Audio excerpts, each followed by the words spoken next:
Assalamualaikum warahmatullahi wabarakatuh. Alhamdulillahilladzi ja'ala Ramadhana syahra siyam wal qiyam. Wassalatu wassalamu ala asyrafil anam alladzi qama minal laili wan nasu niyam wa ala alihi wa ashabihil kiram. Asyhadu an la ilaha illallahul malikul allam wa asyhadu anna Muhammadan abduhu wa rasuluhu khairul anam. Subhanaka la ilma lana illa ma 'allamtana innaka antal alimul hakim wa tub 'alaina innaka antat tawwabur rahim. Bapak Ibu jamaah sekalian, Allah itu Maha Adil, sangat adil. Saking adilnya Allah, Allah tidak pernah langsung menghukum kita kalau kita itu musyrik atau kufur kepada Allah. Saking adilnya Allah, yang sholat dikasih, yang enggak sholat juga dikasih.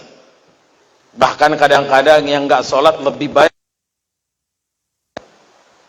Yang toleh dikasih, yang soleh dikasih. Bahkan kadang-kadang yang soleh gak naik-naik jabatan, yang toleh yang naik jabatannya. Inilah adilnya Allah, bahwa Allah memberi bahagian kepada siapa yang berusaha, tergantung apa usahanya, bagaimana jalan usahanya.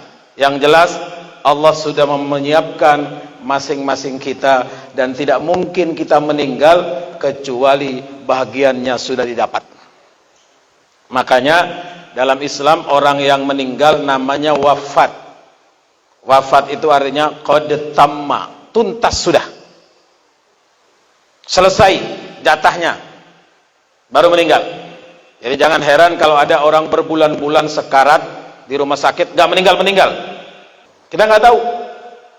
Karena itu selaku hamba Allah, selaku makhluk ciptaan Allah, kita diperintahkan, bahkan setiap sebelum selesai khutbah, para khutbah, para khatib itu selalu menyerukan innallaha ya'muru bil adli wal ihsan wa ita'idil qurba wa yanha 'anil fahsya wal munkar wal baghi ya'idukum la'allakum tadhakkarun.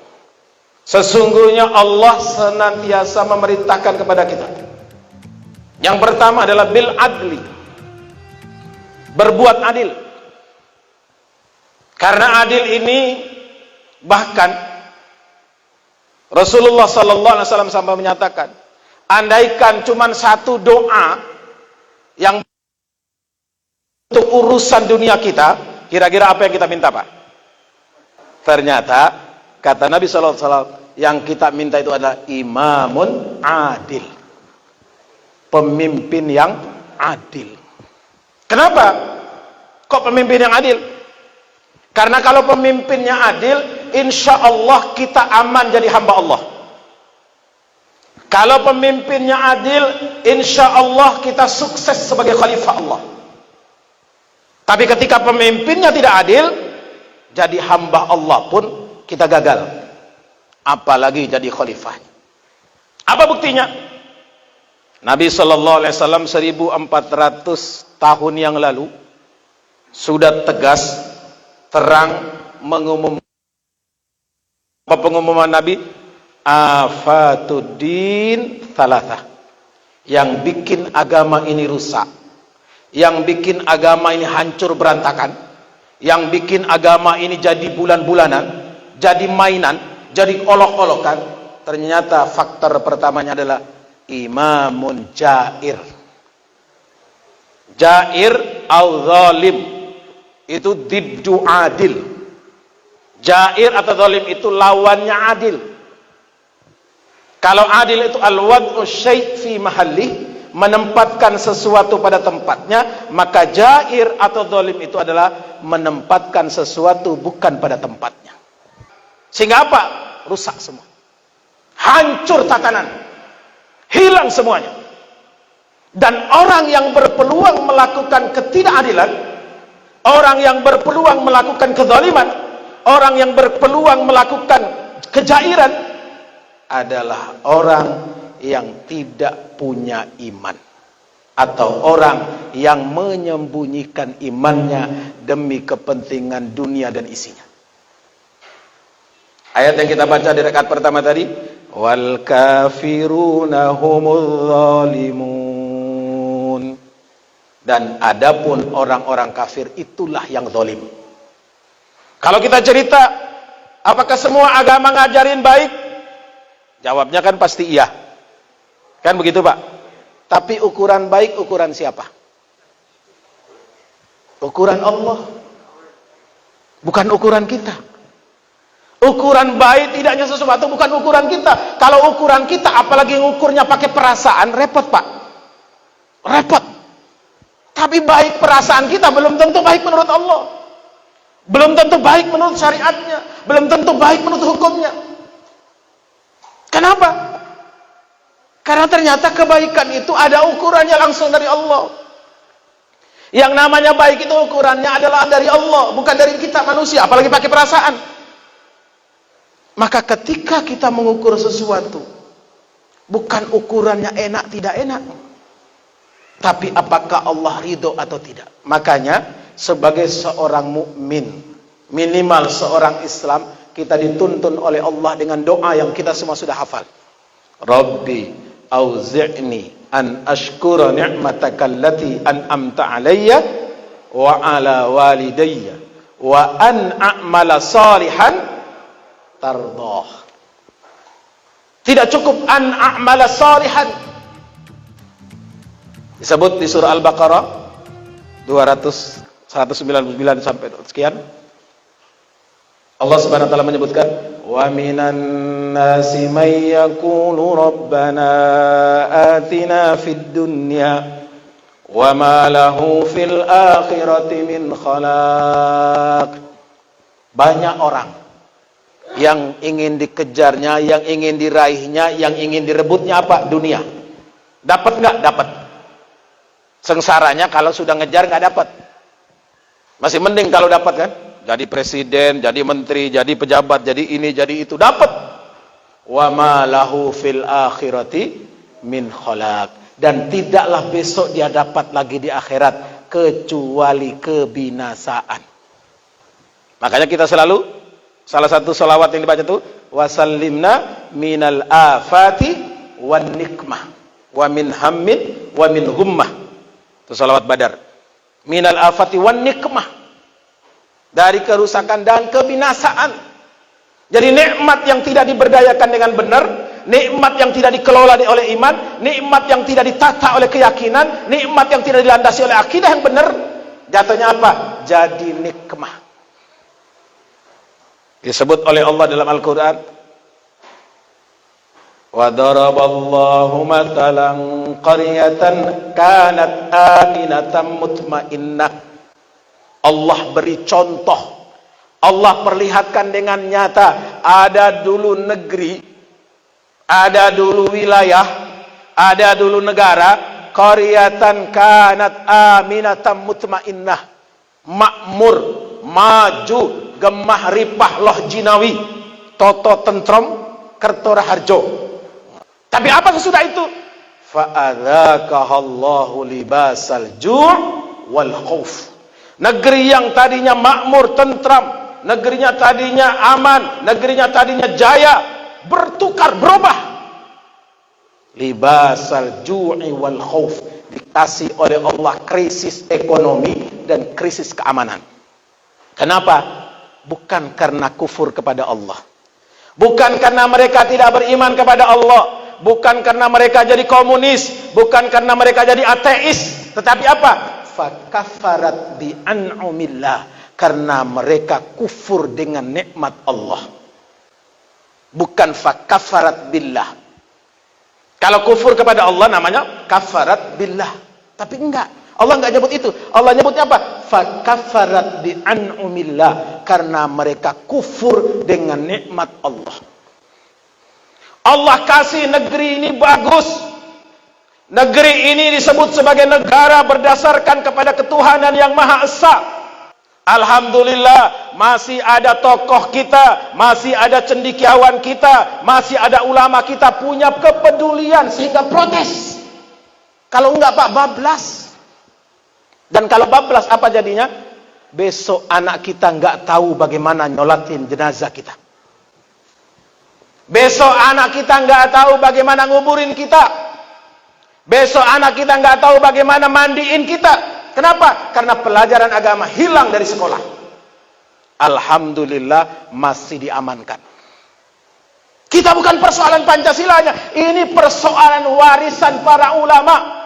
Saya dapat ceritanya dari tokoh sejarah nasional kita, tokoh kebangkitan umat ini, tokoh kebangkitan Islam. Beliau mengatakan bahwa dulu Mr. Sukiman, salah satu tokoh pendiri negeri ini, perancang negeri ini, pembangun negeri ini, meninggalnya itu menyesal, sedih beliau, bahkan maaf boleh disebut sakit hati karena dibohongi dengan dicoretnya 7 kata dari Piagam Jakarta yang kemudian berubah menjadi Pancasila 17 Agustus 1945, bukan Pancasila 1 Juni. Pancasila itu yang bikin tuh ulama. Pancasila dimohon kepada mereka, mohon kepada Allah, beliau-beliau itu mohon kepada Allah, karena di dunia ini cuma 2 negara yang berdiri berdasarkan kepada kesepakatan. Yang pertama Amerika, dan yang kedua Republik Indonesia. Negara yang sejak tahun 60 oleh Dr. Muhammad Nasir disebut sebagai Negara Kesatuan Republik Indonesia. Berdiri atas apa? Atas kesepakatan. Sepakat kita. Kalau nggak sepakat nggak jadi Pak. Nusantara ini berdiri dari bermacam-macam suku, bermacam-macam bahasa. Tapi alhamdulillah karena kita sepakat. Tokoh-tokoh kita yang 9 orang, cuman 1 yang bukan muslim, sepakat Pak. Maka berdirilah negara ini, berdirilah bangsa ini, yang kemudian hari ini ketika posisi umat Islam yang ternyata akbarul muslimin fil alam, umat terbesar di dunia ini, Allah jamin Islam tetap ada di muka bumi, tapi Allah tidak pernah jamin Islam tetap ada di Indonesia. Akan masih banyak orang sholat Ustadz. Iya, orang sholat banyak belum tentu jaminan, karena orang sholat tapi nggak peduli, nggak laku sholatnya. Fawailul lil musallin alladzina hum an salatihim sahun. Kalau orang sholatnya kayak di Nurul Iman, di Al Iman, alhamdulillah masih ada kepedulian.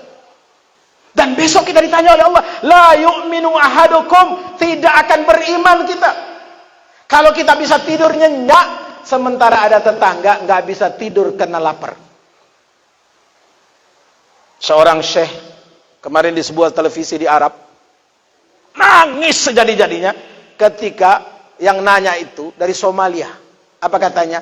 Syekh, gimana hukumnya kami ini sahur nggak makan nasi, buka nggak makan apa, sahur tidak makan, buka pun nggak makan. Masya Allah. Kalau di Swiss puasanya 22 jam masih mending Pak. Itu masih puasa, bukanya ada, sahurnya ada. Ini mereka bukanya nggak ada, sahurnya pun nggak ada. Nangis saya.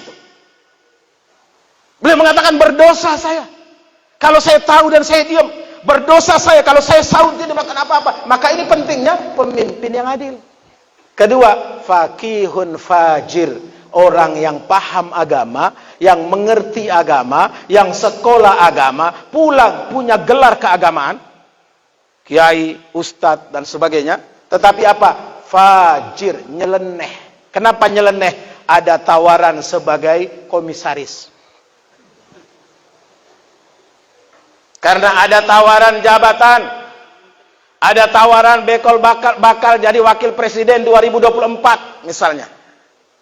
Bisa jadi. Sehingga apa yang direcokin? Pelajaran akidah jangan terlalu diajarkan. Ini adalah bibit-bibit radikal. Inna lillahi wa inna ilaihi raji'un. Ini bukan omongan, kenyataan. Kenyataan. Kebayang nggak Pak? Agama itu bukan dari Tuhan, agama itu bikinan dan manusia. Jadi kalau terpaksa kita manusia sepakat jadi Pak. Yang ketiga, mujtahidun jahil, pengambil kebijakan pengambil keputusan tetapi jahil. Jahil itu dijelaskan Profesor Dr. Yusuf Qaradawi adalah bukan bodoh, bukan nggak sekolah, bahkan gelarnya banyak, sekolahnya tinggi, tetapi apa? Jahil. Kenapa? Karena dia tidak punya kapasitas menentukan sesuatu itu. Seorang ahli hukum tata negara nggak mungkin dia bicara hukum syariat. Kalaupun dia tahu cuman sedikit. Karena kita itu Pak, semakin profesor, semakin ahli, itu artinya apa? Semakin sempit. Makanya saya sekolah terus Pak. Gelar saya banyak itu karena saya sekolah terus. Bukan cari gelar. Pengen sekolah supaya apa? Jangan sampai salah. Itu saja Pak. Belum banyak yang tahu Pak. Masih banyak yang belum tahu. Tapi yang banyak apa yang terjadi? Mujtahidun jahil. Pengambil kebijakannya adalah jahil dalam hal yang dia ambil itu. Makanya Bapak Ibu, anak-anak kita, mumpung mereka belum jadi orang besar, mumpung mereka belum jadi pemimpin, mumpung mereka belum punya kedudukan, mumpung mereka belum punya jabatan, belajarlah dari benar yang benar dari sekarang. Kenapa? Karena kata Nabi Sallallahu Alaihi Wasallam, orang kalau sudah jadi punya kedudukan, punya jabatan, punya kekuasaan, gak ada waktu lagi mau belajar agama. Jangankan mau ngurus negara, gak boleh orang masuk ke pasar, berbisnis dalam pasar kalau gak punya pengetahuan tentang bisnis, gak punya pengetahuan tentang fikih muamalah. Gak boleh Pak. Orang berbisnis di tengah pasar, berkecimpung dalam sebuah bisnis besar, gak tahu hukum syariatnya, gak boleh. Kenapa? Bisa jadi iltibas. Yang halal bisa jadi haram, yang haram bisa jadi halal. Maka balik rumusnya, yang pertama, tata iman kita dengan ilmu. Hadiri majelis ilmu. Kalau satu-satunya tempat kita menuntut ilmu adalah subuh Ahad atau subuh Sabtu di masjid ini, maka subuh Sabtu dan subuh Ahad jadi wajib hukumnya. Wajib hukumnya. Kenapa? Karena menuntut ilmu itu wajib. Kalau ada tempat lain, ya silakan ngaji ke tempat lain. Tapi kalau nggak ada, datang ke Masjid Al-Iman. Sabtu atau Ahad, atau Selasa dan seterusnya, dengan jadwal-jadwalnya. Ambil salah satunya setiap pekan. Kenapa? Karena menggugurkan, minimal menggugurkan kewajiban. Kedua, carilah. Makanya di Quran itu mendidik kita, Nabi itu mengajarkan kepada kita, sebelum bikin tangga, pilihlah tetangga. Jadi kalau mau cari rumah, Pak, lihat dulu tetangganya. Baru bangun tangganya, baru beli rumahnya, atau baru bangun rumahnya. Jangan cari rumahnya dulu. Kenapa? Karena boleh jadi di sebelah kita nggak membuat kita makin beriman. Boleh jadi di depan kita nggak bikin kita semakin taat. Mungkin semakin jauh dari Allah. Maka pilih dahulu tetangga, baru bangunlah tangga. Yang ketiga, buatlah bi'ah, buatlah suasana. Dan alhamdulillah Ramadan melatih kita menciptakan suasana itu. Ramadan hadir dengan keberkahan luar biasa. Mudah-mudahan kita semuanya diberkahi oleh Allah Subhanahu wa taala sehingga mampu menata iman kita, mampu memilih teman dekat kita, dan menghadirkan lingkungan yang membuat kita semakin kokoh agar kita kelak besok meninggal tidak jadi orang yang zalim, insya Allah. Barangkali ini dapat sampaikan, mudah-mudahan ada guna manfaatnya. Hadanallahu ajmain. Wassalamualaikum warahmatullahi wabarakatuh.